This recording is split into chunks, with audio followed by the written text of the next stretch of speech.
Hello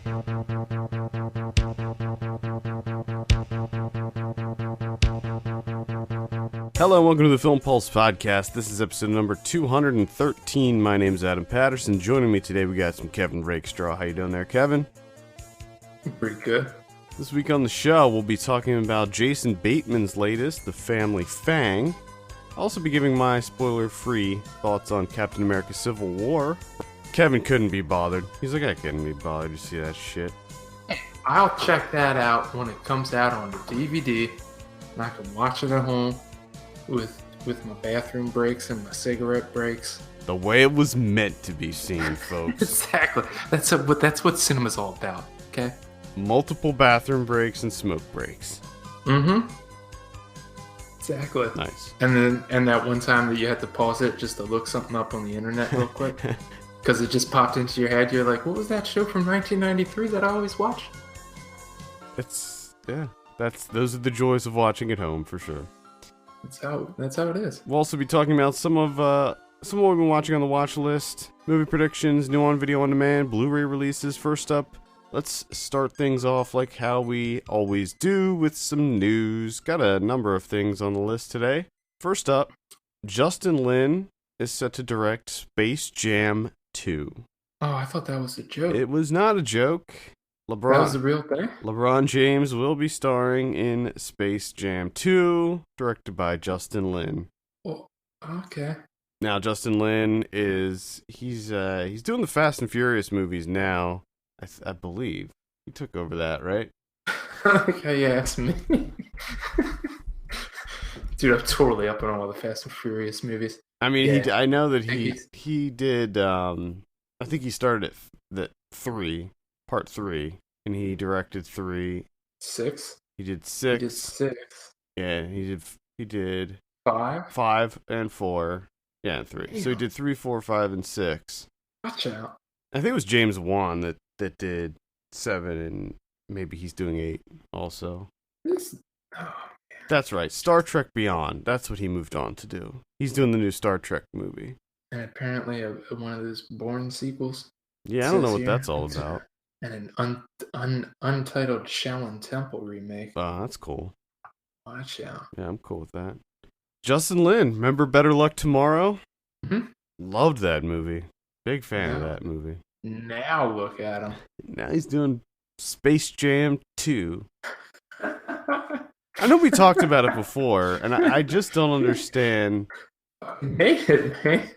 I just don't understand the whole cult following that Space Jam, the original, has amassed. Well, it's because it's all a joke, but even as a joke, it can't be that rewarding as a joke, right?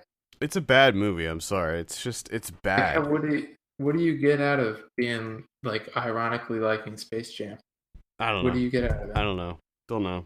Don't care. I don't want to see this movie. I have no interest. I'm done. It's terrible. Yeah. This is a terrible idea.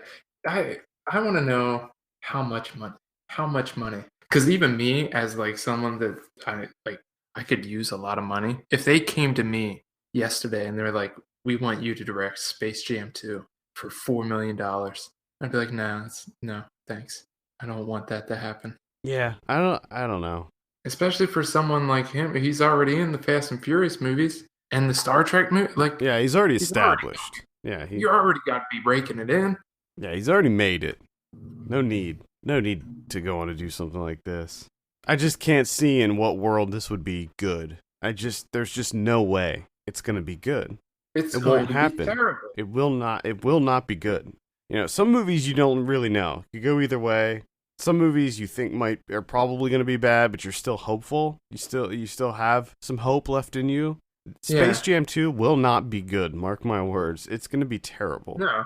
Well, and like you said, there's even movies where you're like, oh, if it has the right people attached, it could be good. Yeah, you got like a good seed of an idea there. No, nothing in Space Jam is good. None of these ideas are good. Yeah. Why are cartoon characters playing basketball? It's just fucking stupid. It was like, oh, let's have Bugs Bunny, Tasmanian Devil, play basketball, shoot some hoops. Porky the Pig shoots hoop. Why? All I can think about at this point is like all the bad licensed products that Looney Tunes are involved in. Like it seems ridiculous. like when I go to flea markets, all I see is like really bad licensed Looney Tunes stuff, like bad tattoos and like dumb stickers on cars and like jerseys. Like, ugh. I find Looney Tunes to be synonymous with white trash at this point, and I'm not sure why that is, but that's just Makes what I sense. associate with it at this point. Makes sense. I mean, that killed Joe Pitka's career. Space Jam Space Jam. fucking killed it. And I mean, you look at the guy. He made one movie, Let It Ride, with Richard Dreyfuss, and then made Space Jam, and then that was it. Like that kind of makes sense. Joe Pitka needed some money. Yeah. And he was like, "Yeah, I'll sign up for the Space Jam stuff. This is a stupid idea, but let's do it." I got to get paid. Well, I can't believe they're giving me money for this. I get to work with Jordan? What? Bill Murray? Yeah, but for Justin, like, that just doesn't. Maybe that's like on his bucket list or something. I don't know. Oh, maybe he's a big fan of the original. Who knows? Maybe.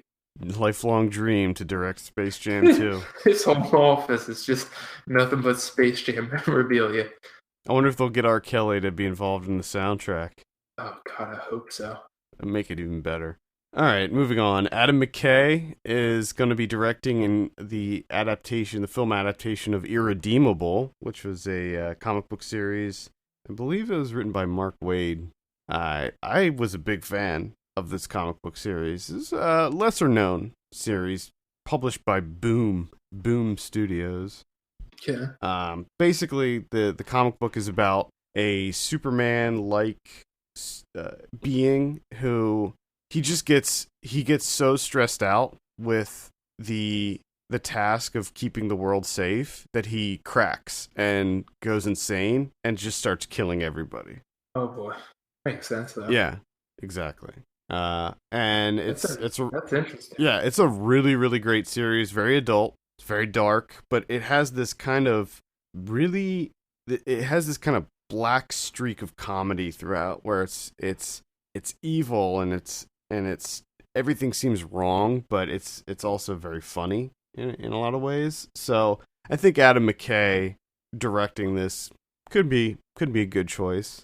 You know, he did write Ant-Man, and he'll be working on Ant-Man 2 as a writer, I believe. So he's no stranger to the superhero genre. This will be the first one that he's directing, and I think it's definitely going to be a very different type of superhero movie. So no other news about it other than he's attached to direct it. We'll have to stay tuned and see how this formulates. Yeah. But I'll definitely be keeping an eye out for tidbits on this one because I think it could be interesting. David Robert Mitchell is his next movie is going to be a film noir with Andrew Garfield called Under the Silver Lake. This is the director of It Follows, doing a modern noir set in Los Angeles. That could be cool. Definitely. I am absolutely on board with this. There's no other plot details as of yet, and all we know is that Andrew Garfield's going to be starring in it, but yes, I don't need to know anymore. Just sign me up. I will be checking this out, definitely. I was a big fan of It Follows, and to a lesser extent, I was a fan of The Myth of the American Sleepover, so I like that he's playing in different genres, like he's not sticking to one thing, jumping around. Yeah, I like the idea of it. Yeah. Tom Hooper's next movie has been announced, and it's going to be an adaptation of Cats. Oh my god. Of Cats. This fucking guy. The Andrew Lloyd Webber classic musical is finally going to have a big screen adaptation. Oh my god. Cats. What do you think about that? Cats. Why? The news section of our podcast is torture. I hate it so much. Because I don't know any, like the majority of this stuff I don't know until you tell me. You just dropping bombs on you over and over again, just repeatedly knocking you down. You just make me hate film. It's just like I hate movies right now. They're the worst. They need to be stopped. Movies need to be stopped. We gotta shut this business down. This is awful. Yeah, I have no desire to further investigate this news story. I do not care at all. I don't like musicals. I don't like cats. I don't like Tom Hooper. So, yeah, this one's not doing it for me. No, this is terrible. This is a terrible, terrible idea. I remember when I was really little, cats was a huge thing. You were super into cats? Did you No, dress up no, like I the wasn't. I character? hated it. Like, I hated it. I don't know. I think it was like they showed it on TV or something. There was like a TV special and they showed cats. And I just, as a young kid, I was like, I do not get this. I don't understand. Where, these are all people dressed as cats and they're running around. And I just don't understand. I don't get it. And to this day, I'm like, eh. The only thing I like about cats is the, like the playbill artwork where it's just the eyes. Mm. That's the only thing I like about it. Did great work on that playbill artwork. Yeah, Everything else. look good. It's good stuff. Netflix announces a Dear White People TV series. Oh, that could be cool. Yeah, I think that film definitely lends itself to a more short form, kind of TV. Yeah, episodes definitely. Because you could, you got a lot of different. Yeah, lots of characters, lots of situations.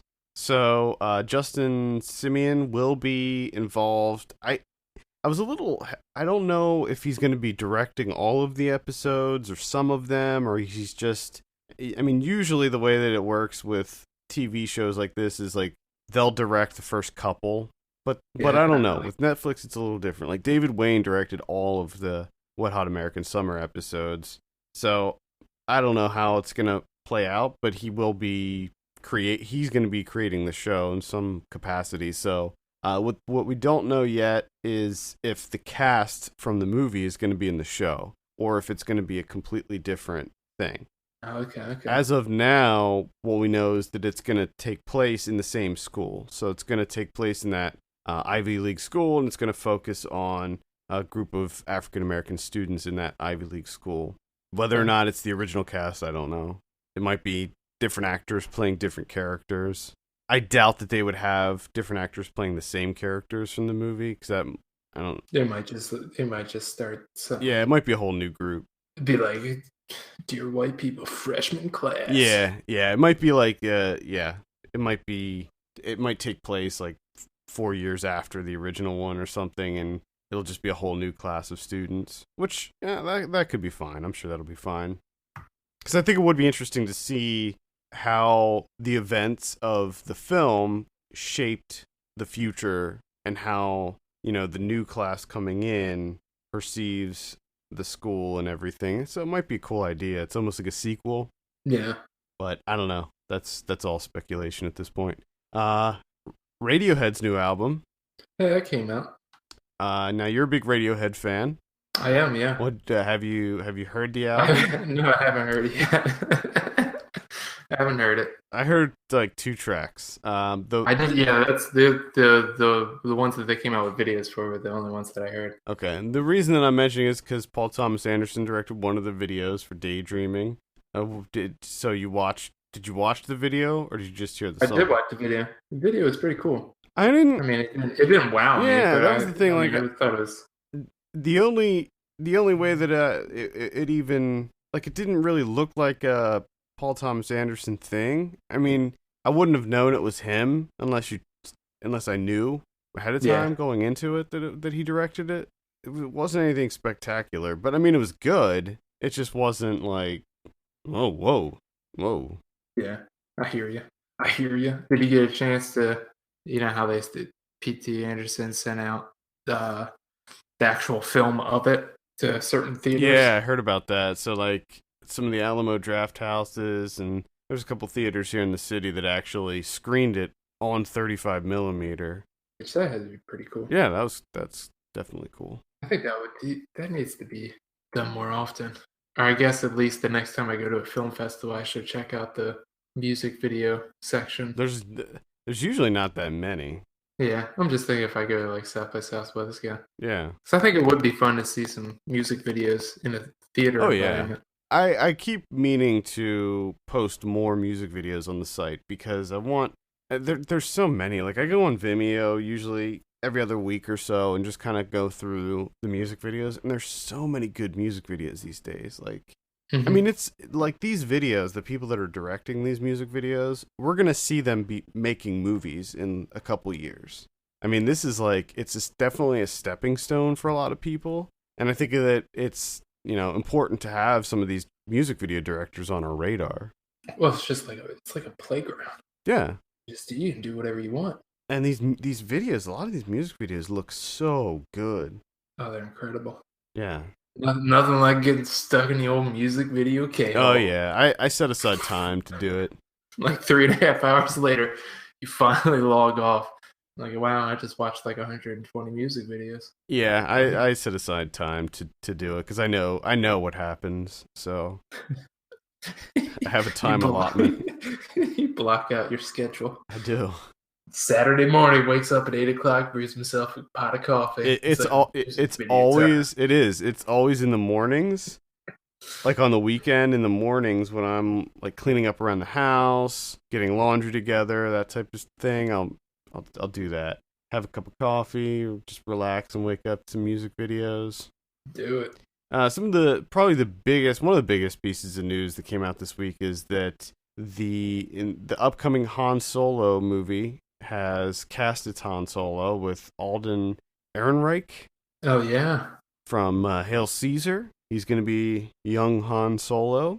I think it's a good choice. I think he'll be a good choice for young Han Solo. I'm sure it'll work. This is going to be for the Phil Lord and Chris Miller Star Wars movie that's coming out. I think 2018. That one's coming out. It's like May of 2018. So many. Oh yeah, I mean there's a lot of Star Wars. A lot of Star Wars on the horizon. Trailers this week. Only a couple to mention. Men Go to Battle. It's definitely my favorite trailer of the week. I don't know if you saw this. I want it. Did you see the trailer? How they did the trailer? No. So they shoot it in reverse. Like the trailer's in reverse. Okay. So all the footage is in reverse for the beginning of the trailer, and it looks awesome. Yeah. I cannot wait to see this movie. I am so excited, and the trailer got me way pumped to see it. Yeah. Oh boy. I'm really excited. I didn't know it was kind of a comedy. The trailer's really funny. Oh, but now that I know it's a comedy, I'm even more into it. A Civil War comedy, but it looks like a really dry Civil War comedy. So, yes, please. Thank you. Yes, I'll take it. Can I have it now? Like, can I get it right now? I don't know. Give it to me now. We have some contacts. We might be able to make this happen. I don't know. Give it to me. Please. The Shallows also got a trailer. I'm not too into this. This is the one with Blake Lively. The shark one. Shark attack. Gotta get them sharks. Gotta ride that shark train. All the way to the bank. It's been a while since we've had a shark movie. I think the last shark movie I saw was the one, I think it was an Australian one, where it was the tsunami hits this little town and sharks get stuck in a supermarket. It was a cool premise. It's a cool little movie. Oh god, that sounds amazing. Yeah. So The Shallows. I feel like this new trailer, because the first trailer was just a little snippet, more of a teaser, and the second one gives a lot away. I feel like it gives too much away. Because the beginning, she's stuck on a rock, and she's like, I gotta make it to that buoy, and she's like timing it and stuff. And then they show her on the buoy later on in the trailer, so it's like, okay, well, we know she makes it to that. Yeah. Does she lose a leg, maybe, though? I don't think so. She gets bit. They show her getting bit at the beginning. I hope so. You know what? I hope she gets eaten in the first 10 minutes. Wow. That's terrible. Hey, stay out of their home. She's just surfing. She's just trying to surf. Yeah. She's just trying to be a surfer. You're in a shark's living room. Guess what? Shark's going to eat you. It's your own stupid fault. The shark's like, nah. Yeah, I'm just saying. You know what I mean? There's a very clearly stated stand your ground law in the ocean. Yeah. Oh, yeah. It's within their right. I mean, you don't see me like, I'm going to practice my hacky sacking in this lion's den. No. Stay the fuck away from them. Guess what? They won't bite you. It's not like sharks are coming into your living room biting you. If that happened, then I would be like, damn, we got to do something about these sharks. These sharks are being dickheads. Yeah, like this shit is out of control. Got to put these sharks in their place. But if you're in their house, guess what? They're in free and clear. Sorry. All right, fair enough. They can do whatever they want. Fair enough. Let's go ahead and talk about our movie this week, The Family Fang. Oh, that's a nice segue. Fang. Yeah. Get that? Man. I don't know if sharks really have fangs. Well, It's more like they just have teeth. But and you could consider them fangs, I guess. Why not? I guess. Now you made it. I know, I ruined it.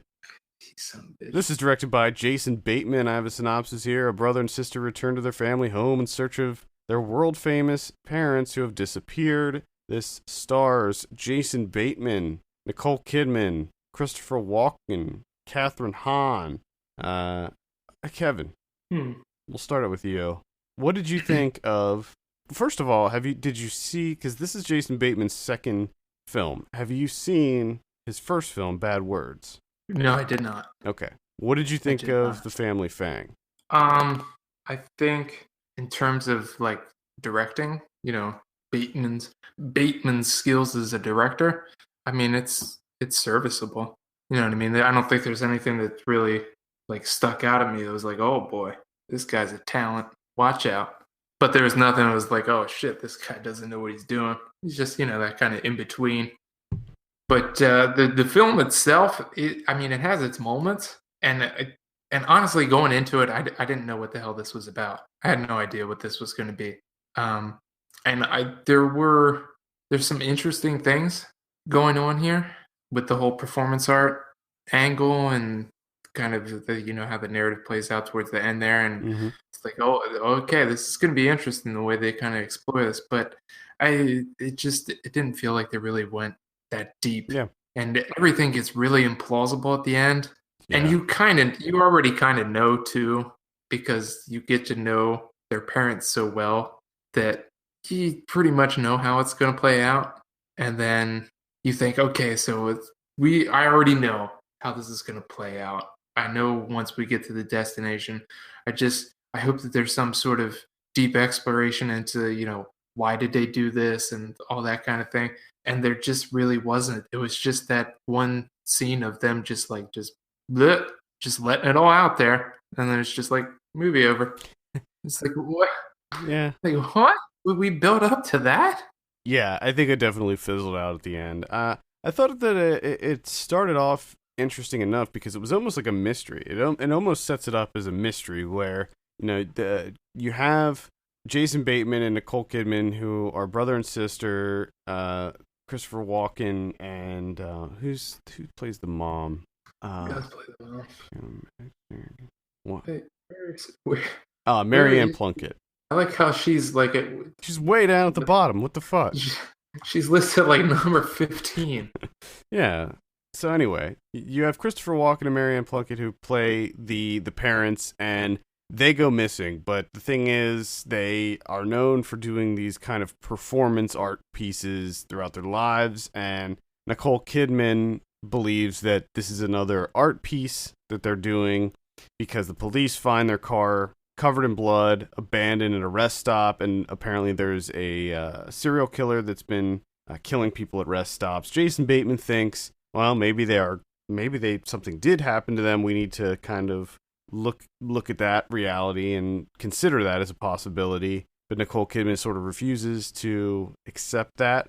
And it creates kind of this interesting dynamic because you start exploring their upbringing. You see a lot of flashbacks, and you kind of learn how this dysfunctional family kind of came to be, sort of like and the effects of growing up like that had on them as adults, and kind of their insecurities and things like that. So I thought that was kind of an interesting concept.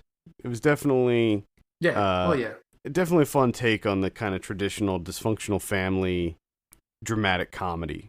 But like you said, there is sort of a coincidental thing that happens near the end, near the finale, that really seems so unlikely that it would happen. And it was the thing that tied it all together. And I was just, at that point, I was like, come on. Like, you couldn't have figured out a better way for them to come to that climax. than that. Yes. I mean, yeah, And it was just exactly. a bummer when that happened, because I was like, oh man, it really made things kind of fizzle out for me at that point. But Yes, you're 100% correct. Yeah, because as soon as that happens, as soon as that moment happens, you're just like, oh shit. Now we just kind of went on autopilot, and sure enough, it just autopilot the rest of the movie. yeah, Just like everything's falling right into place. and it's a shame too, because I really liked these characters. Like I liked Nicole Kidman, and her she grew up to become a famous actress, but she's still sort of looking for her parents' approval. And when she finds out that her father really never liked any of the roles that she's in, she's kind of at this like crossroads in her career too. And then Jason Bateman is an accomplished author, but he also finds out that Christopher Walken, his dad, didn't really like any of his books, so he's kind of, and he's trying to finish his novel, or his next novel, and it's not really formulating. And this whole thing starts because I don't even know what he's doing out with these guys, like how. Just hanging out. He's hanging out with these dudes shooting potato guns. He gets shot in the head with a potato, and ends up having to go home because he can't fly. And then Nicole Kidman comes to take care of him, which I thought was kind of a funny premise to get things started here.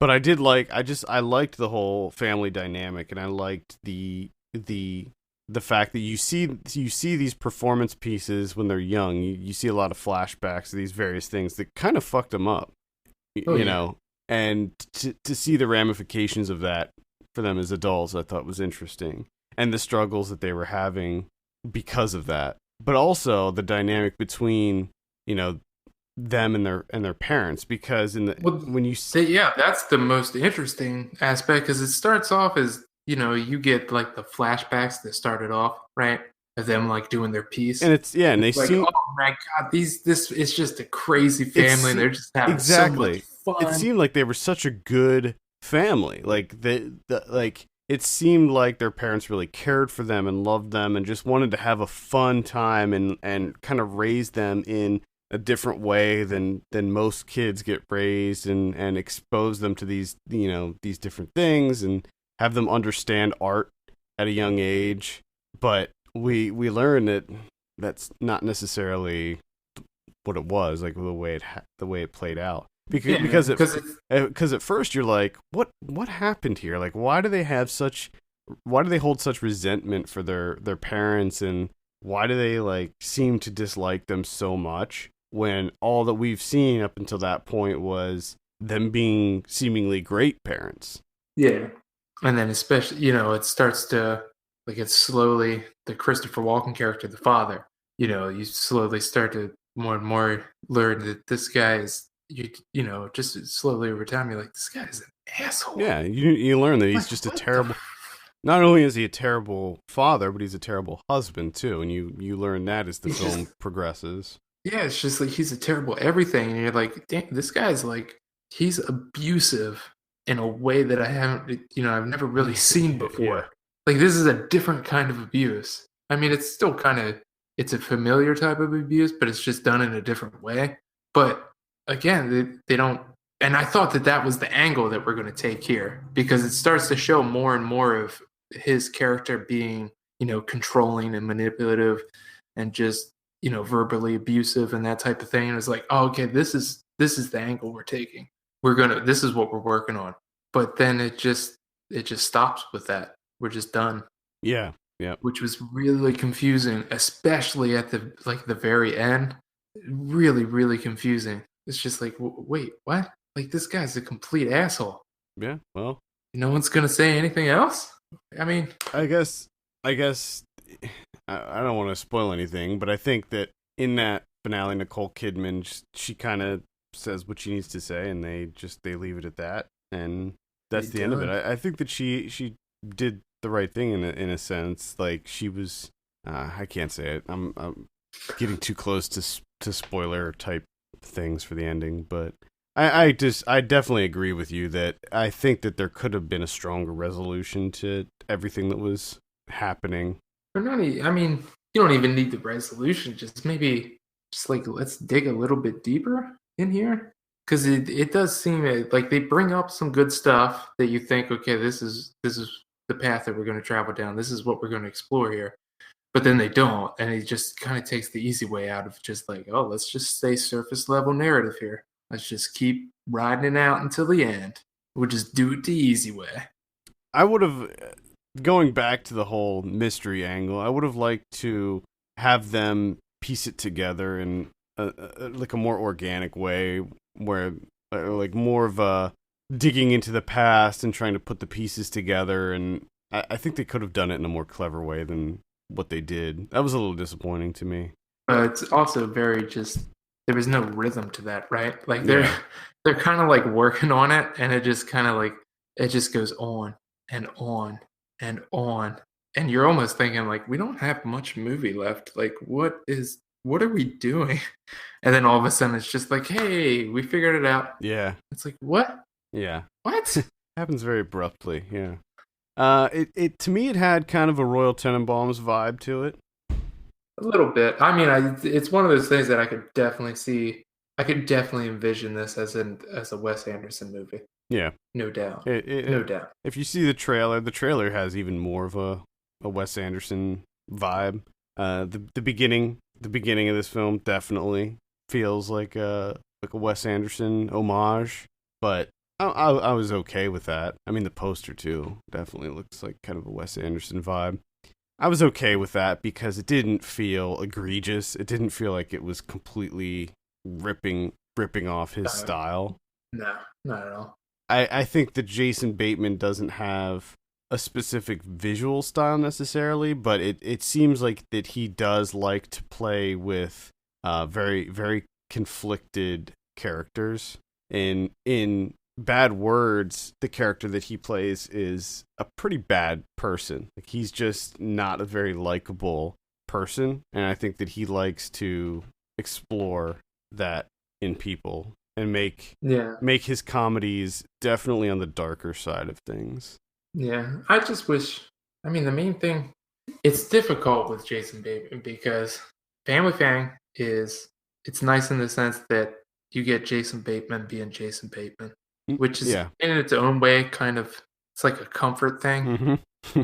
You're like, yes, I love that. You know, if you're into classic Bateman, you're like, yes, classic Bateman. All right, here we go. But it is kind of like, oh my God, you're just playing the same character again.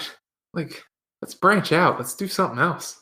That was one of the interesting things about Bad Words, is that I think he wanted to go against the grain with that film, and that's why his character was just so deplorable in a way.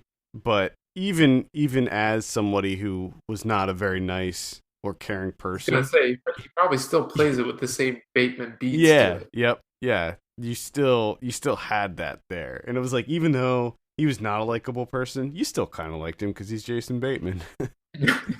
I think that's the whole thing. Like he just needs to embrace it because he is Jason Bateman, and that's just no matter what role he has, you're probably gonna like him in it.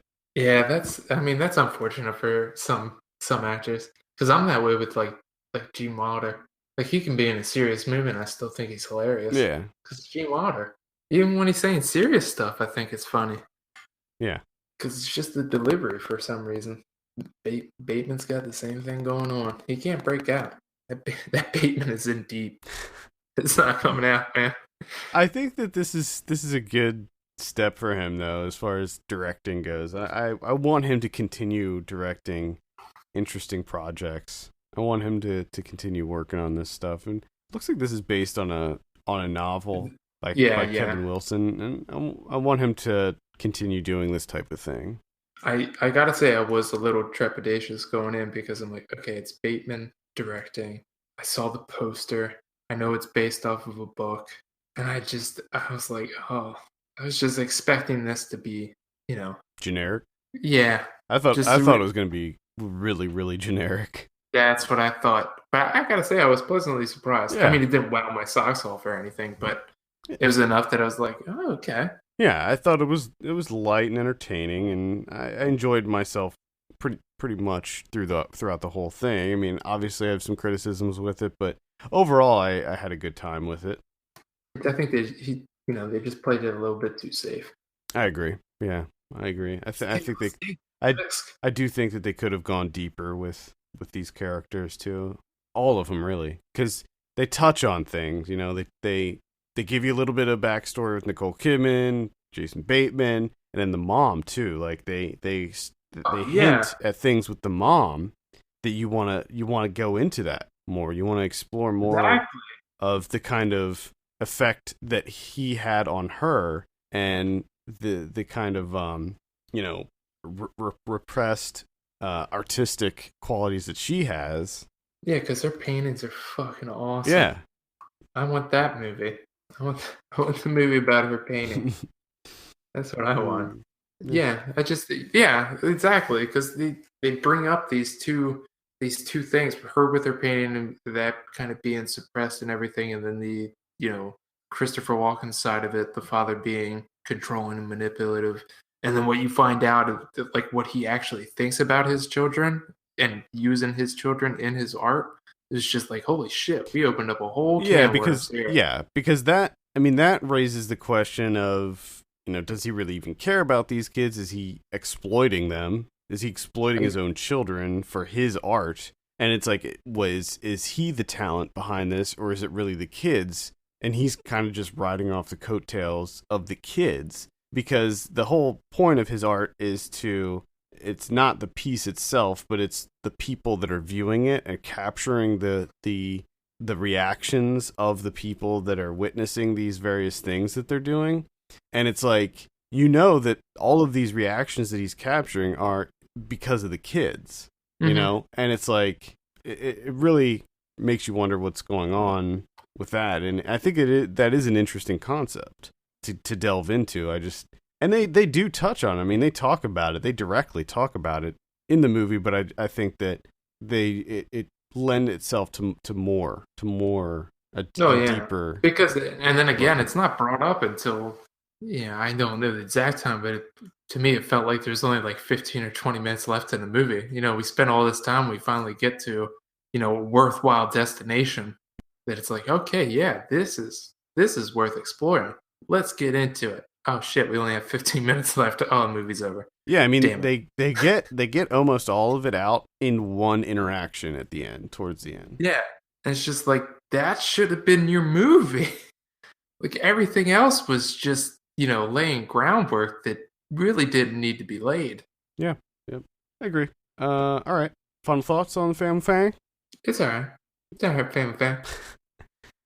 I have the problem I have is A.V. Terror, the guy from Animal Collective, has a song called Little Fang. Mm-hmm. And the chorus to that song is stuck in my head now, but instead of Little Fang, I sing Family Fang. Oh, nice. So that's been happening for the last 2 days. So That's cool. thank you. Thank you for that. That's cool. All right. Yeah. What are you going to give Family Fang out of 10? I 10. I go like a 5.5, 6. Okay. I'm going to give this a 6. This is available on video on demand right now, so you can check it out. And I would give it a light recommend. I'd say it's a decent watch. It's pretty much how I felt about Bad Words too, actually. As far as the comedy, the level of comedy, which I wanted to talk about but forgot, not that funny. It's got its moments, but it's not. I can't remember any kind of like laugh out loud moments. No, and it definitely doesn't seem like it's going. No, for that no. either. No, it's not going for like a goofball, high laughs per minute, level. It's a much drier approach. The one thing that did make me laugh was was Christopher Walken reciting the tampon commercial in the car. That made me laugh. Him going, absorb the good things in life and leave the rest to us.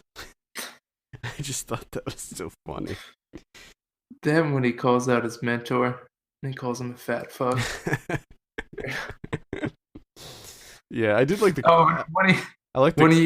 When they were doing the fake coupon thing, and he finally goes up. Oh yeah, and he loses it.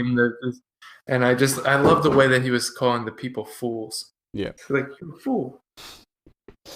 Pretty much anything Christopher Walken Yeah, says is he's funny. great in this. He's great. He's he's another guy that has a curse. Yeah, he does. Bateman.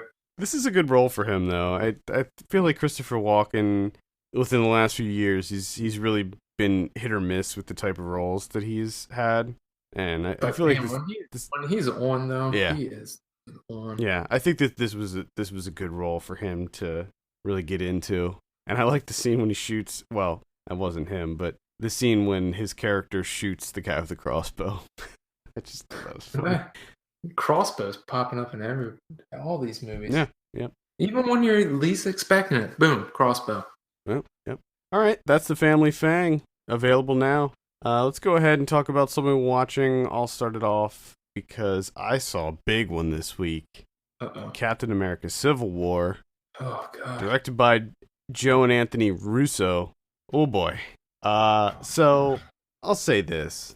Even if you're done with the whole superhero genre, I feel like you're talking directly to me. If you're feeling tired of it, you owe it to yourself to check this one out, because in my opinion, this is the best Marvel Studios movie as of yet. I mean, it is on point. I loved it. I loved this movie. Oh yeah? Yep. It encapsulates everything that I could want in a movie like this. It's funny because the theme, like the core theme of this, is very, very similar to Batman v Superman. And it's just funny that they come out, in the same year, so close to each other, and yet and they both have similar themes, and yet the movies themselves are so wildly different. Whereas this movie, Captain America, does everything right, and Batman v Superman does everything wrong. It was like, this is how you do it, guys. Like, I hope Warner Brothers is taking notes, because this is how you do it, not the other way.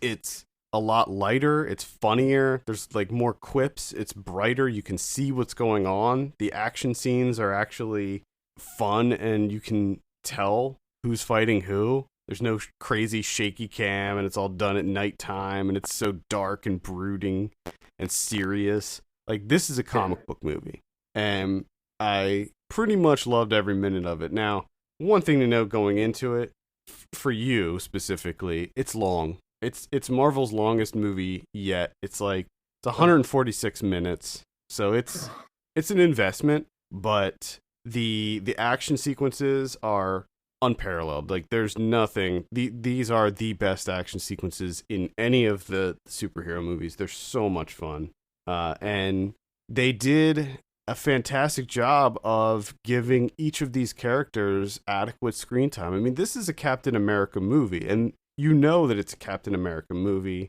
from the beginning. This isn't an Avengers movie, so the focus is more on Captain America, but they give adequate screen time to even the characters like Vision, who we haven't seen a lot of him, and the new characters as well, with Black Panther, who's awesome, by the way, Chadwick Boseman. And then Spider-Man too. Spider-Man is now part of the Marvel Cinematic Universe, on loan from Sony. And the new Spider-Man is awesome, and I cannot wait for the new Spider-Man movie, which is something I thought I would never say again. Really? Yeah. The new Spider-Man, because he's young, he's like 14 years old, and he's just... It's exactly what you want with Spider-Man, where he's not really taking anything seriously. He's just talking nonstop as the fighting's going on. And people are like telling him to shut up and stuff, and it's just pure fun. And I think that the new Spider-Man, Tom Holland, I think that it's going to be a revitalization of that property. And guess what? No origin story. They did not mess around with that either. Nice. Didn't bother. Good. But Civil War, absolutely worth checking out. I wrote a review on the site, gave it a 9 out of 10. Oh boy. The only issues I had with it were the villain, who was played by Daniel Bruhl. He was kind of a weak villain. His motivations were they were clear, but they weren't really clear till towards the end, during a scene where he basically just spells everything out. But the thing about it is, in a movie like Civil War, you don't really go into it seeing a big clash with a villain. You go to it to see the clash between the heroes. And that's where this movie succeeds, is the fact that, you have good guys fighting good guys and two very distinct teams that are fighting with each other, and how that dynamic plays out. So, in that sense, I didn't mind so much that the villain was on the underdeveloped side. Yeah. And the end of the film was a little lackluster for me, because it didn't really feel like an end. It felt like the start of something, just the next scene, which I've complained about that before in movies, like these big, tentpole movies, that there is no end. It never ends. And I wish just once that there would be some sort of conclusion to these things. Never going to happen. Yeah, there's not a whole lot of resolution that happens. Like everything just feels unresolved, which that's fine too, because I know I'll see whatever the next one is anyway. But Civil War, it is absolutely worth seeing in the theater, because it is just a blast. I had a great time with it, and it was one of the few that as soon as I left the theater, I was like, I want to go back. I just want to turn around and go back in there and sit down and watch it again, because that doesn't happen often. It doesn't, but those action scenes, oh my god. And like the level of comedy in it is just, it makes it so much fun. Like Paul Rudd as Ant-Man, he's like doing his thing and just bouncing quips off of everybody, and it's just a great time. So yeah, I can't recommend Civil War highly enough. Even as a big superhero blockbuster movie, I know that a lot of people that listen to this show are just like, they immediately shrug it off and poo-poo it because it's not, some deep introspective, rumination on the human soul. Yeah, but they kind of go into it a little bit with this movie, don't they? Like the whole setup of it, Well, yeah, and I mean that goes back to what I said with it being similar to Batman v Superman. The whole setup of it is, the world has these superpowered individuals now, and what are we going to do? They're causing mass destruction everywhere they go, and people are dying because of this. And it's like the government steps in and says, like, look, we got to get this in check. We got to get these people in check. And Tony Stark basically says, you know what? You're right. We do need to get these people in check. So basically the Avengers are now going to be government employees. And Captain America and his side are like, no, I don't trust them. I don't think that they're going to do the right thing. We need to be the ones making the decision on where to go, who to save, when to act, because, they might have us want to do something for political gain, and we just can't trust them to do that. And that's what causes the infighting within the group. And a similar thing happened with Batman v Superman, where the government was saying that Superman needs to be in check, and he was like, nah, and Batman was like, yeah, I just wish that was the scene too. Like the way. That'd be great. Yeah. Missed opportunity. Yeah. You should be writing these films. In summation, Batman v Superman sucks. Captain America Civil War is awesome. See, now I want to watch both of them just to see if you're correct. I am correct. And I'll come back. I'll wait for these. I'll sit patiently downstairs in my basement, twiddling my thumbs until these come out on DVD. There's a pretty quick turnaround time in these, so the only thing is that they'll both be in theaters for quite a while. Yeah. But as soon as they leave theaters, they'll be out on digital. Well, as soon as they come out, I'm gonna pop them in, watch them on my 32-inch TV. There you go. And then I'll get back to you. Yeah. And let you know. Civil War is great, though. I would say. Do I have to watch the second one? Yeah, that's what I was gonna say. Yeah. You probably want to watch the second one.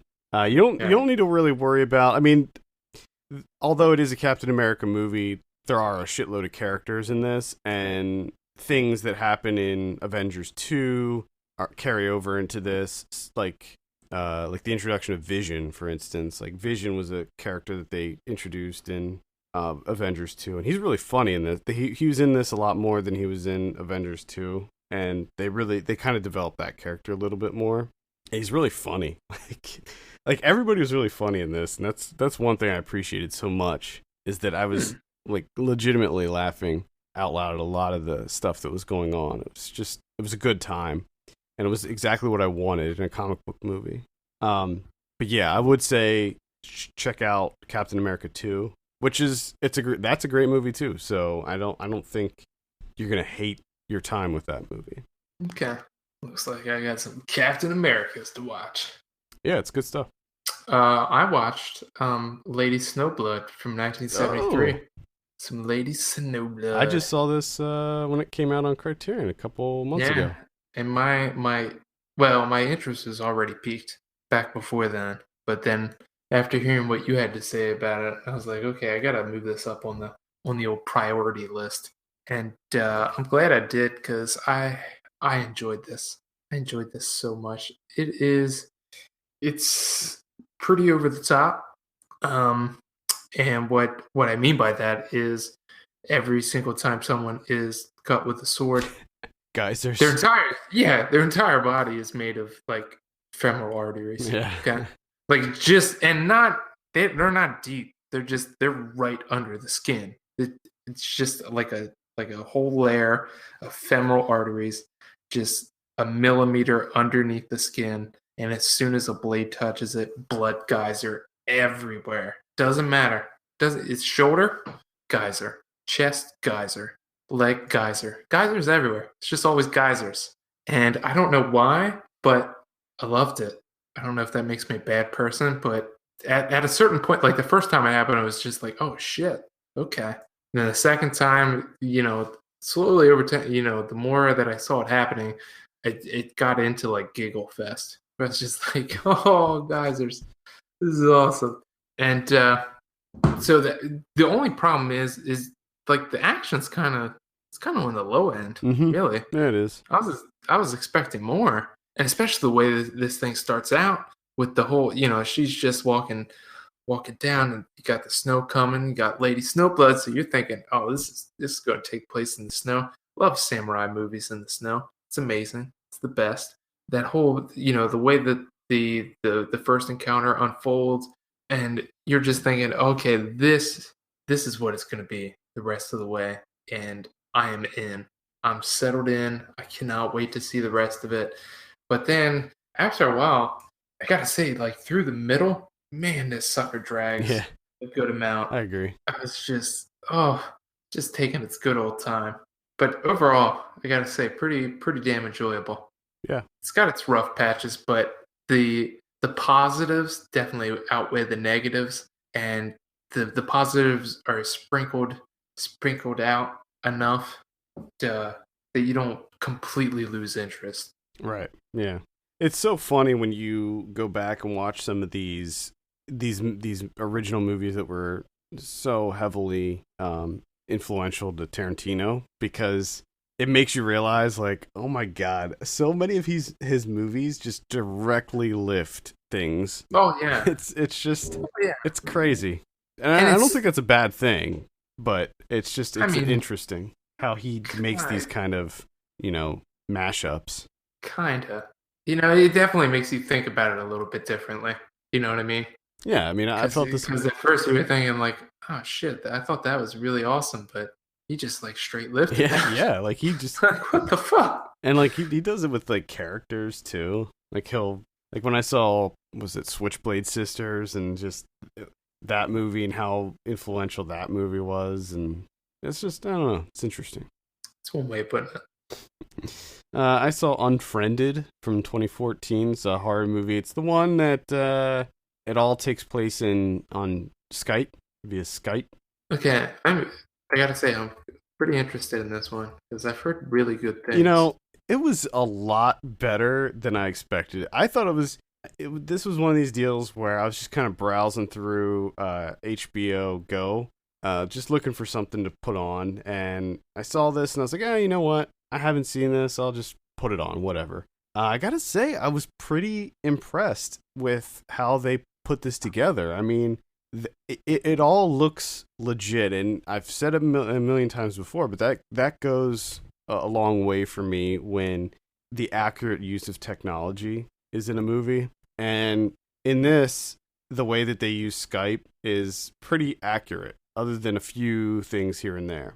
And as the same goes for, like, as they're as the movie's progressing, she's like doing Google searches and looking at things on Facebook and talking to people on Facebook and stuff like that. And it's all legit. I mean, it looks really good. I mean, I think that they actually did use the programs, at least for the most part. I mean, there's certain things obviously that they added because there is a supernatural element. So there's certain things that happen, like there's one scene where she gets an email and she uses Gmail for that, and she tries to forward it, but like the buttons are gone, like the forward buttons are gone, and then like at one point she gets a pop up and she can't exit out, like the little red X to close it out is gone of the window.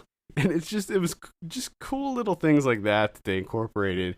I did have a number of issues with it. The people weren't that likable. I mean, these are your typical teenage douchebag assholes. The only person that I kind of liked was the guy that was I think his name's Jacob Wasaki. The guy who plays Terry. Terry was in it. Terry Bear was in it. Unfortunately, here's a mild spoiler. He gets killed pretty early on. Yeah, and the deaths are. That's another thing that bothered me, is because they overuse the whole digital degradation and distortion in this, where like right when somebody gets killed, the feed cuts. You know, it's like, oh, somebody's dying, and then it was like it'll cut to black and it'll come back for a second, and you can see something happening to them, and then it'll cut off again and it'll come back, and that kind of bothered me because they did it with every single character. They did it way too much, where it was like distorted and the video was messed up. Like, this girl must have the worst internet connection ever because her stuff's all messed up. But maybe when you're getting killed, it affects your internet. Oh, maybe. I mean, it's entirely possible that the ghost did that on purpose to mess with them, because the whole premise of the movie is this ghost, the spirit of this girl who killed herself, messing with these kids, basically just screwing with them until she decides to kill him.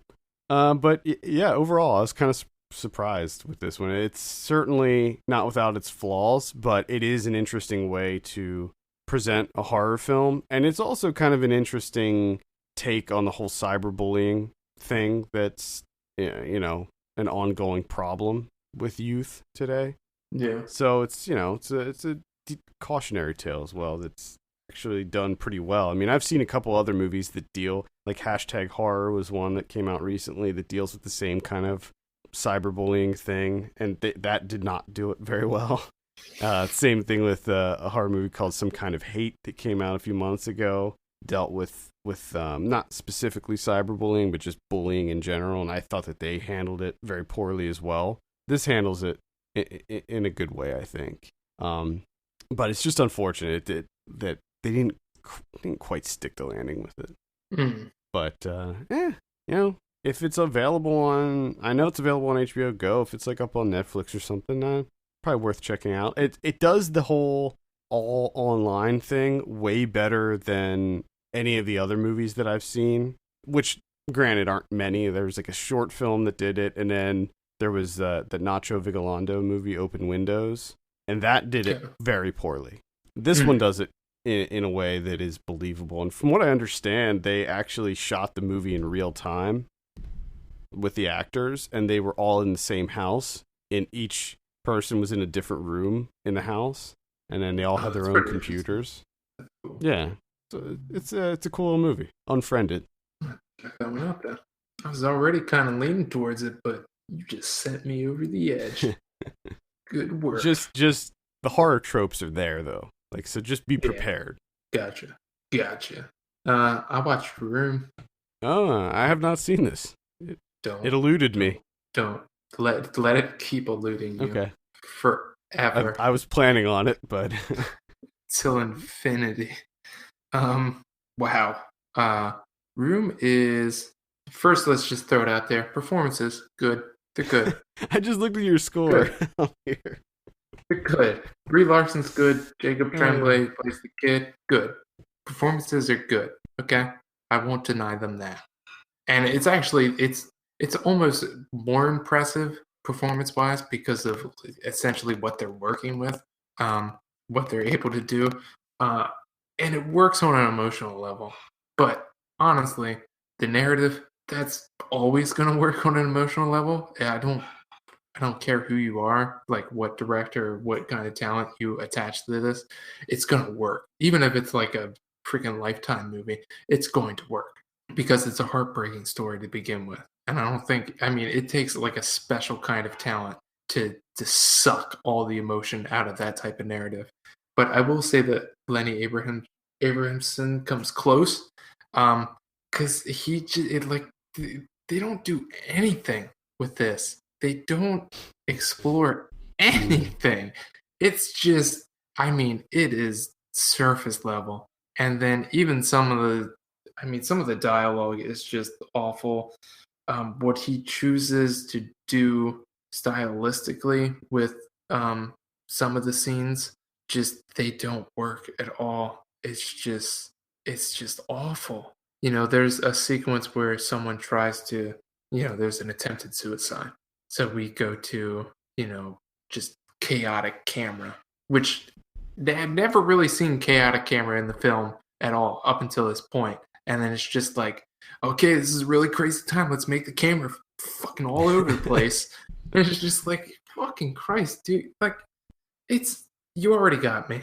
It's an attempted suicide after a really, really difficult time. Like, you don't have to go the extra mile of making the camera extreme shaky cam to tell me that this is a crazy time right now in some person's life. Like, I know that, okay? And then there's other time where he employs like slow motion at certain points that it's just it's sickening. It's gross. It's a gross movie. It's just gross. Mm. All right. Well, I honestly wasn't planning on visiting it at this point anyway. And I'm here to tell you that you made the right decision, and to keep making that decision.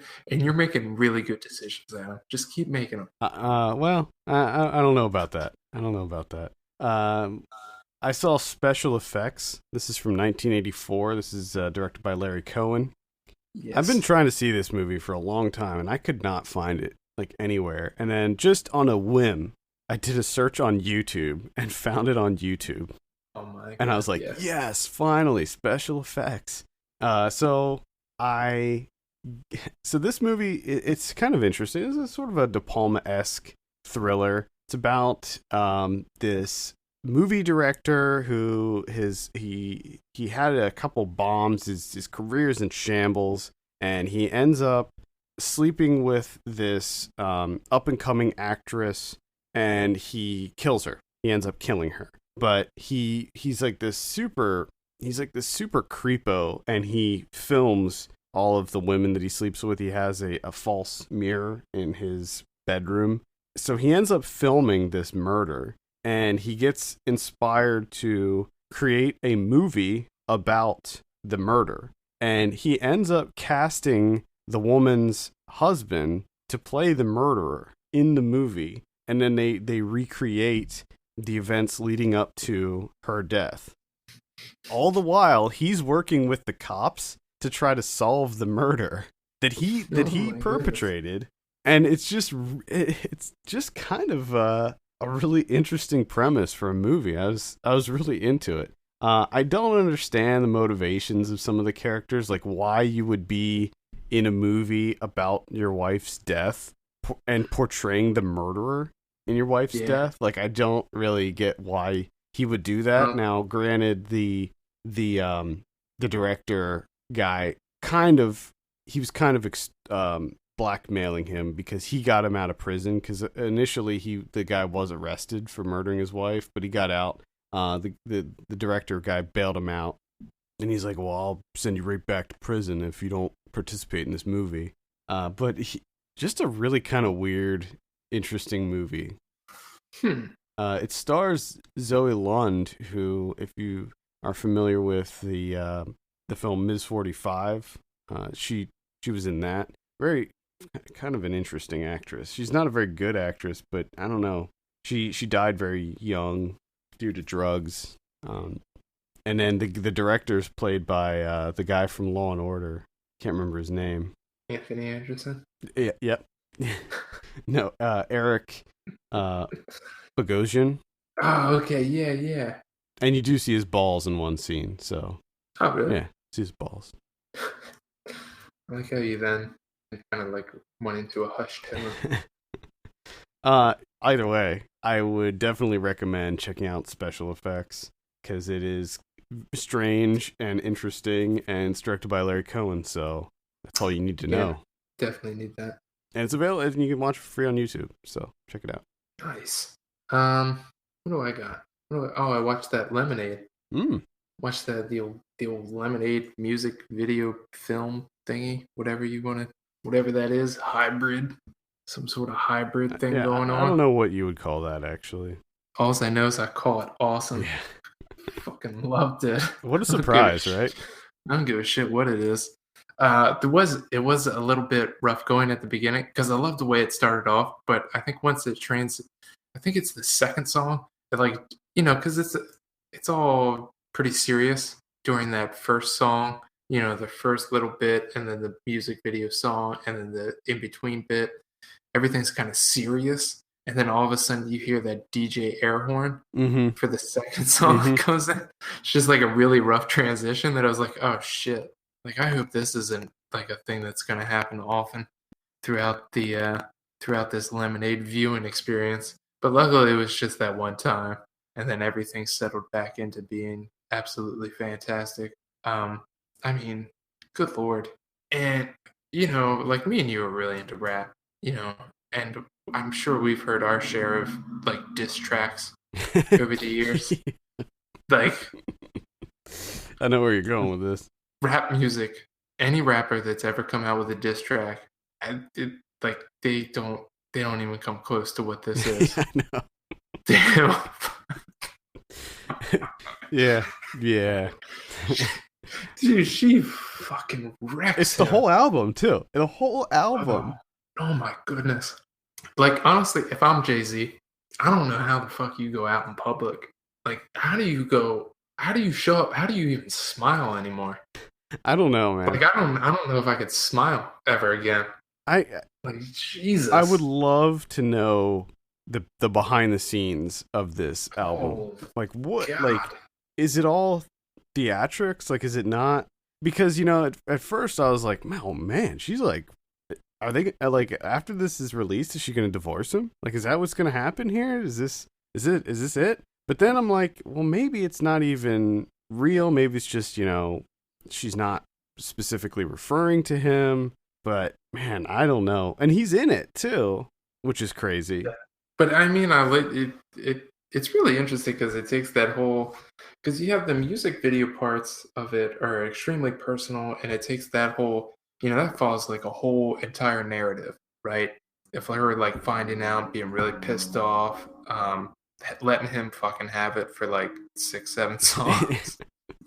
Well, it's like it also kind of follows like the stages of grief too, which is interesting. Yeah. Like how she's like so heartbroken, and then she gets like angry, and then she's like kind of accepts it, and then like they kind of patch things up or whatever. Yeah. And it's just really interesting, the arc that it takes. And I mean, I gotta say, like, if all of it, because again, you don't know, with it being, an album, you don't know, like, and it being art, you don't know, like, how much of this is actually true, and how much of it is just like her adding to the artistry of it. But you got to imagine that a good portion of it's true. And, I would think so. And it seems like a very personal project. Yeah, and I mean, bravo for. I mean, I don't know what you have to possess to be able to like put that kind of stuff out there. I know, because I couldn't do that. It seemed very like deeply personal. I mean, there's she incorporates home movie footage and everything. Well, the thing that really got me is that you have the music video portions of it seem extremely personal, and it's just really, really personal to her. And then the stuff that's outside of it, like the film portions, whatever you want to call it, she kind of opens it up to like a more like universal, like affecting everyone. Mm-hmm. She tries to get on themes and certain issues and stuff. And it's just really interesting to kind of go that way, to be like personal and then universal, personal, universal, like the whole way down to the end. And just the amount of stuff that they're able to to put in this like hour, Right. and then to match it with all those visuals, it's just like holy shit. One thing that I liked so much was how wildly different some of these videos looked. Because I mean, this is all different directors, but they all they were all they were all connected. Like even though a lot of them had very different visual styles, it was so cohesive. It was like there was the transitions felt natural. It didn't feel like video. You know what I mean? It wasn't like you're watching MTV back when they used to play music videos, and it was just like completely separate videos. It all felt like it fit together. Yes, and it is really because you have so many people working on this thing. Yeah. I mean, it's really impressive the number of cinematographers, right, and directors. And, that's the thing. Like, not only did she have a shitload of directors, but she had a lot of cinematographers working on it too. And they look different, but yet at the same time, they all kind of have the same overall feel. Yeah, they all and look. But yeah, it's just, I mean, I was not expecting that. That was, and JC, you got fucking wrecked, dude. You got fucking. I've never heard any diss tracks that even come close to that. Like, Jesus Christ. Yeah. Damn. It's pretty great. Like, I actually kind of want to watch it again because I do too. I really want to. I mean, it's crazy because it is sort of just like music video. I mean, it's like a visual album, and they're calling it. That's what it's called, visual album. But there's so much that can be taken out of it. I mean, it can be rewatched, and you can take away more than the first time you watched it. You can discover different things in it. It's truly impressive. Like, I was kind of blown away by it. Yeah, there's a couple of sequences where you're just like, what? Like when she's walking down that hallway and that fire's burning in the back. Mm-hmm. It's just like the thing that really got me was during the credits. You have the after the credits, the video that's. Well, they kind of have that, like, I don't know if it's like a different mix for the formation beat or whatever, but that's playing. It's just like, this is fuck. I could listen to this forever. Yeah. And then they go into that locker room and it's completely black, and there's no one in there. And then the camera goes to the left, and they're all standing in like locker spaces, and then they start dancing. Just like, that is maybe the best thing I've seen all year. Like, that's amazing. Yeah, I mean, that's the other thing is like, it is very filmic, but at the same time, these are music videos. They have choreographed dance sequences and all of that stuff that with music videos, but it's all done so well. Like, it just because what it comes down to is like, what is it? I don't know. I don't fucking care because it looks amazing. I don't give a shit what it is. I don't know if it's a music video. It looks amazing, and I want to watch it again. I was not ready for that. No, I wasn't ready. Okay. I wasn't ready for that shit. I love the scene when she's walking down the street with the baseball bat. Like, it just... and there's like explosions in the background. Yeah. This is already awesome with her just smashing stuff, and then there's just fireballs in the back, and you're just like, it keeps getting better. Like, well, how is this happening? And then she comes out with a monster truck, and you're like, again, it got better. Yeah, you should definitely check out that video essay on that. There was a film that was taken from, the scene where she's walking down the street, busting out the windows with the baseball bat. I don't know what the film was, but it was like almost a shot for shot of that film. Oh, really? But in the original film, it was a girl walking down the street, dolly shot, just like the other one. But it was like she had like a flower. It was like a big flower, and she was busting out windows with a flower.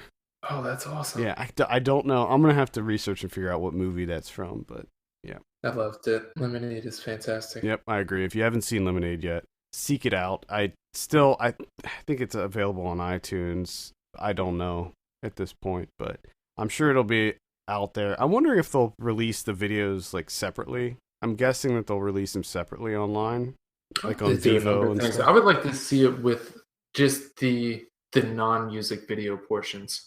Yeah, that'd be interesting too. All cut together to see, because they break up the rhythm the music videos being kind of lodged in between all that.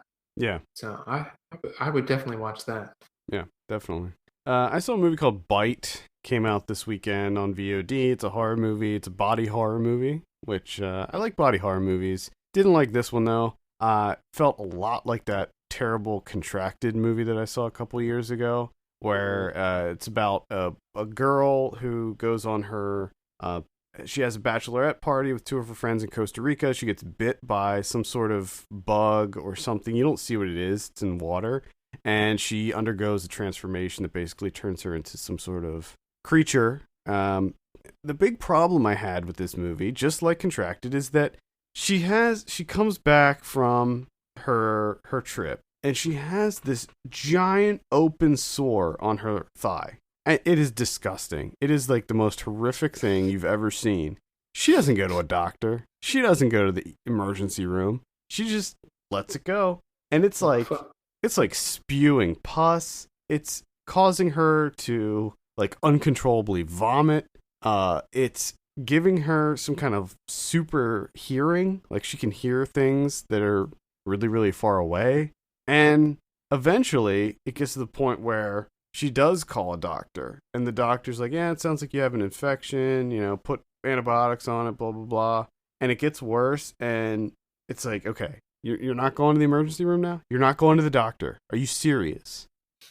And then when it gets really bad, she calls her doctor, and her doctor doesn't answer, and she leaves a voicemail, and then that's it. She doesn't follow up. It's so frustrating. Like, just...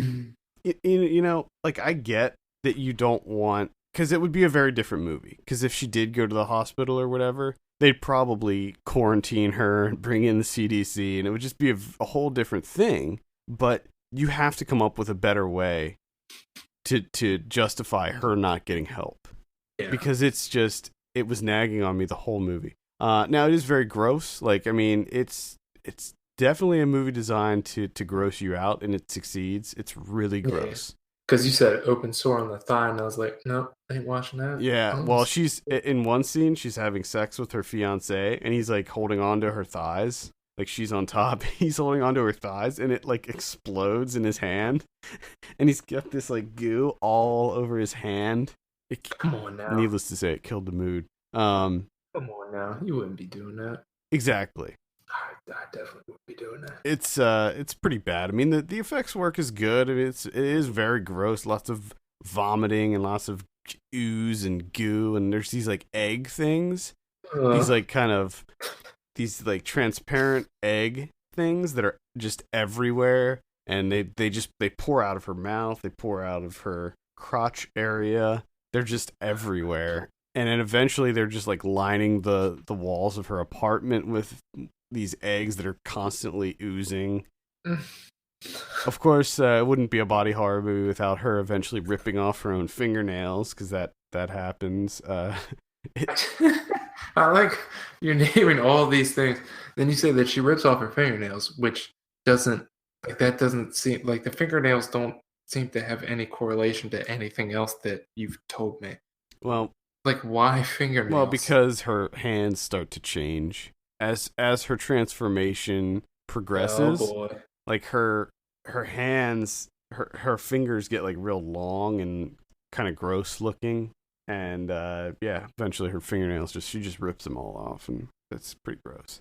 It's a gross movie. It's if you're looking for a gross out type of movie, maybe check it out. But I would still say just watch The Fly. Just watch Cronenberg's The Fly instead, because it's way better than this.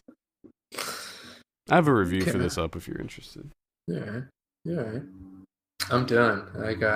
I watched Lemonade and I was like, done. I'm done. I don't need to see anything else this year. Need to see any more of this shit. I'll mention one more. That's Nemesis from 1992, directed by Albert Pyun. Oh, you got to see Nemesis? I did see Nemesis. I said I would in Ryan Watch's movie last week, and I wasn't kidding. Nice. So this is a kind of a cyberpunk science fiction movie. For some reason, I was just yearning for one of these movies, and this definitely did it. Come on. Yes. This fulfilled it for me. It's Yes. First of all, it's terrible. It is a terrible movie. I don't know what they were thinking with the script. This is some of the worst dialogue. Unbelievably horrible dialogue. Like there's sentences that are uttered in this movie that literally make no sense, and some of them I'm pretty sure are just fragments. Like they don't even speak in complete sentences all the time. But is that because they're cyborgs? Nah, maybe I don't fucking know. Basically, Use that as an excuse. Like we can make it as terrible as we want. They're cyborgs. it is a ridiculous premise for a movie too. It stars this guy named Olivier Gruner, who's sort of like a cross between Jean-Claude Van Damme and Arnold Schwarzenegger. He's just a weird guy. He's really terrible at acting, but whatever the case may be, he's the star of this movie, and he's a cop he's like part cyborg. I guess he is a cyborg because cyborg is part man, part machine. Either way, he works for the LAPD. He's hunting down terrorists who are cyborgs, but then he realizes that the LAPD is bad. Like they're all cyborgs and they're trying to turn everybody into cyborgs. And there's just all kinds of cyborgs. And I gotta say that I'm really excited by the number of times that you're saying cyborgs. Oh no, I'm definitely doing that on purpose. There's a reason behind that. No, that's awesome. Just makes me want to see it more. The impressive thing about this movie is the special effects work is actually surprisingly good for being such a, I'm assuming, low budget nothing of a movie. There's like some stop motion stuff going on in this. The makeup effects were quite good. I was genuinely impressed for the time. I mean, this came out in 92, so don't expect anything amazing, but for the time, I thought I was pretty impressed with the effects work. The other thing is the action, the relentless action. All of the action sequences in this movie are like 10 minutes too long. They never end. And it gets to a point where you're just like, oh my God, when is this going to stop? Because it'll just be like two people, like two cyborgs, shooting these crazy space guns into a building for like 10 minutes. And they're just standing there, just blasting forever. And it just gets to laughable levels. And it's just it was a fun movie. I had a fun time with it. I probably will go back and watch, maybe not all of them, because I think there's 4 of them, but I'm at least going to check out Nemesis 2, maybe this afternoon. I found that that's available on YouTube. I never really realized what a resource YouTube could be for movies, because I just assumed that everything has copyrights, and would not be available on YouTube. And I don't know, maybe they just don't care. But I started finding a lot of these older movies on YouTube. Yes, I'm gonna have to start looking there. Yeah, it's mostly like old, bad, straight to VHS stuff that never got re-released. Mm-hmm. But yeah, I'm finding all kinds of great stuff on there. Wonderful. But yeah, I would recommend checking out Nemesis. Just don't expect it to be anything actually good. It's definitely a so bad it's good type of movie. Awesome. Mm-hmm. It's cracking some brews and laughing it up with your buddies type of movie. Count me in. Yep. All right, let's talk about some predictions. Last week, Captain America, Civil War, you said 86, I said 89, actual 91. Woo! Mothers and Daughters, you said 56, I said 44, actual 22. Okay. Yeah. All right. Next week, we have Money Monster. This is the George Clooney, Julia Roberts film, directed by Jodie Foster. It's also got the his name's escaping me right now. The guy from that Angelina Jolie movie, but he was also in Skins. You know what I'm talking about? You know what I'm talking about there? Mm-hmm. No. You know what I'm talking about? Nope. No? Let me look him up then. Jack O'Connell. Oh. Jack O'Connell. I like him. Oh. Okay. I don't know. What are you thinking about Money Monster? I don't know. He made him the money whiz of Wall Street. Lee Gates. I don't actually like Jodie Foster's movies for the most part. Her directed movies. So to me, this just doesn't look great. I'm gonna say 64. 64. All right. I'll say 62 on this one. We also have, let's see, The Darkness. It's that horror movie with Kevin Bacon. Okay, Bake. Ooh. I don't know what to think about this one either. It looks kind of creepy, but I'm so totally done with the supernatural horror thing. Yeah. I'm just done with it. And I like that they bring it back from the Grand Canyon. There's one supernatural horror movie that's coming out. I can't remember the name of it right now, but it's basically about the darkness, like the actual dark. Like not this movie. Okay. This movie's called The Darkness, but I think it's called Lights Out. I think that's the name of the movie. But it's like, so many people are afraid of the dark, and there's not too many movies that actually explore that, where there's actually evil spirits in the darkness. Yeah. So that one actually looks pretty freaky. This one, I'm not so sure. I'm going to say 42. Yeah. But then even if you had a movie about the darkness, all you have to do is take the covers and make sure that your entire body is covered. And you're safe. And then you're fine. Yep. Yeah, you're completely exactly. safe. For the darkness, I'm going to give it a 30. I'm going to go with 37. All right. I think that's it for wide releases. In limited release next week, we have The Lobster. We'll probably be reviewing that one on the show next week, I would imagine. We definitely are. High Rise. We should do High Rise again. Do second review. Let's take another look at it. We know it would. I'm not saying we should do it, but it would be interesting to do something like that because we were gonna be also reviewing that Bridgend movie that came out on Fandor this week, and I rewatched that because I saw it at Tribeca last year. So yeah, I was a year plus removed from it, and I wanted to rewatch it. Now I didn't like it when I saw it, and I rewatched it this weekend, and I absolutely hated it. Oh, really? Yeah, which makes me because I reviewed it. I gave it a 5.5 in my original review, but man, it almost drove you to the point of like, fuck that, making it lower and writing a whole new review. Yeah, like so, revisiting movies is not out of the realm of possibility. I think it would be kind of interesting to go back and reevaluate some of these movies that we reviewed previously. Oh yeah, definitely. So I don't know. Maybe I'll comb through like the early episodes and pick out some movies that we've reviewed really early on. That might be fun. Could be interesting. Could be. Yeah.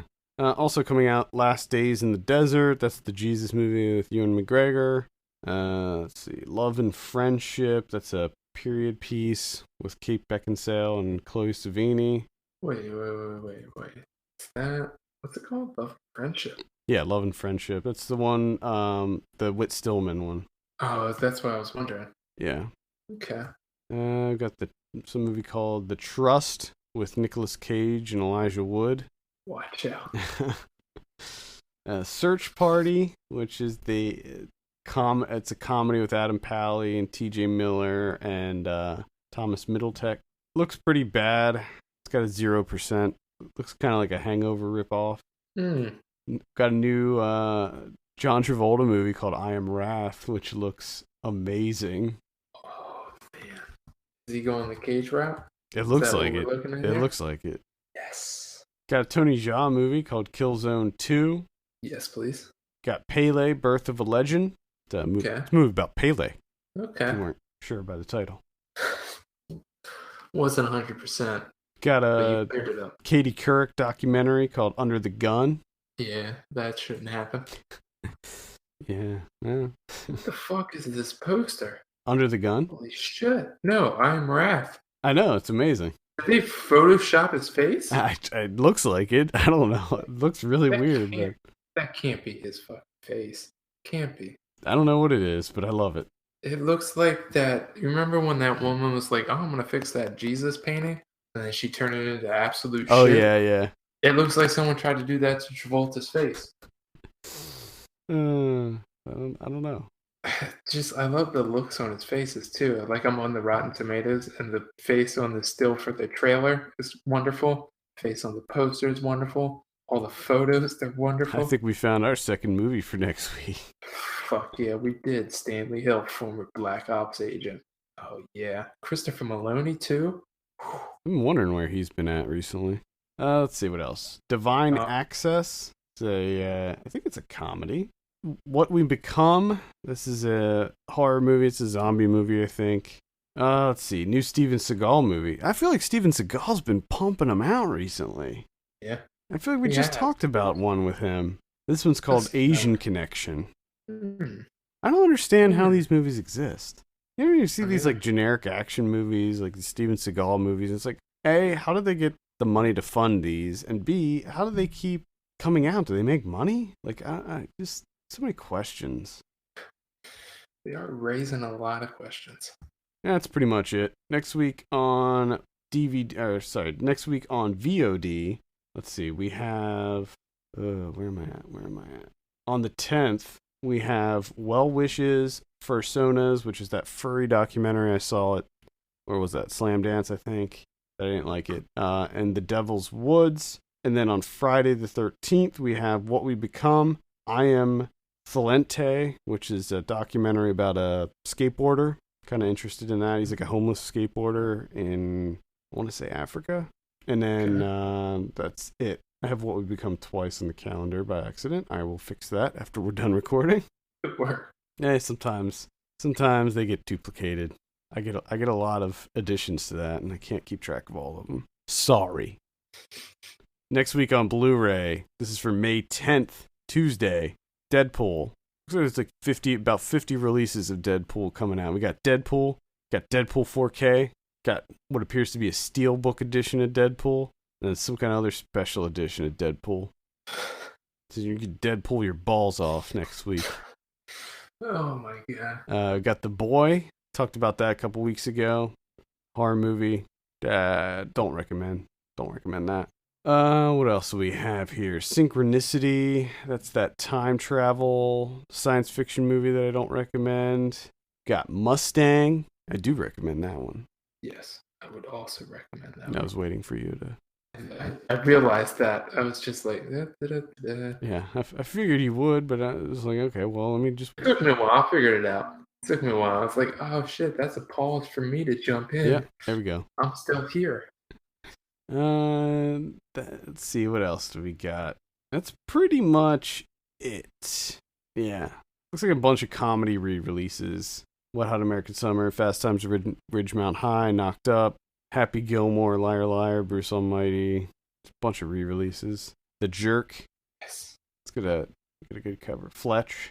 Oh, I could revisit that one. Fletch, yeah. Heck yeah. And The Jerk. But mostly Fletch, because I tend to rewatch The Jerk every couple of years. Let's just do those two next week. Do it. Maybe. What do we got on the old Criterion front? Yeah, we got one Criterion. It's a Nicholas Ray movie from 1950. Humphrey Bogart, Gloria Graham, In a Lonely Place. Is this a noir? This is, yeah, a little bit of one. I'm going to have a review for this. The Criterion Blu-ray review coming up. Watched all the supplements already because I thought this came out this Tuesday. So I crammed them all in, found out next week. So all that work for nothing, but I'm ahead of the game. And I got to say, I haven't watched the movie yet because I started with the supplements. So that's the most important part for me. But damn, I can't wait to dig into this movie. It looks good. Really good. I did a Criterion review for Easy Rider. I wanted to talk about it, but because I already saw it before, it wasn't on my diary list for Letterboxd because I don't log rewatches. But Gotcha. I mean, the Criterion it's good, like the quality's good and all of that. And you can read my review. I gave it like an 8. But man, what a terrible movie. I know, right? The one thing that I totally forgot was how horrible the editing is in that movie with the quick zooms and the weird like the cuts that they do. Where they cut back and forth like really fast. Yeah, and then you throw Fonda's whatever the hell that is performance. I don't know. It's just awful. I mean, I recognize it as like an influential piece of American cinema, but Yeah, I'll give it that. but man, the movie itself, I would say that the Criterion, if you want to revisit it or whatever, it's a new restoration. It's totally worth picking up. Looks gorgeous, and there's 2 hour-long documentaries about the making of on there, and some other stuff. So I'd say check it out, because the making of that movie is more interesting than the movie itself in a lot of ways. Yeah. So, all right. I think that is going to do it for this week. Thank you so much for tuning in. You can send us your questions and topics to podcast@filmpulse.net. You can follow us on Twitter @FilmPulseNet and @FilmPulseKevin. And please take a minute to take a look at our Patreon page, patreon.com/FilmPulse is the address. Consider helping us out by becoming a subscriber. We appreciate that so very much. For Kevin Rakestraw, my name's Adam Patterson. We'll see you next week.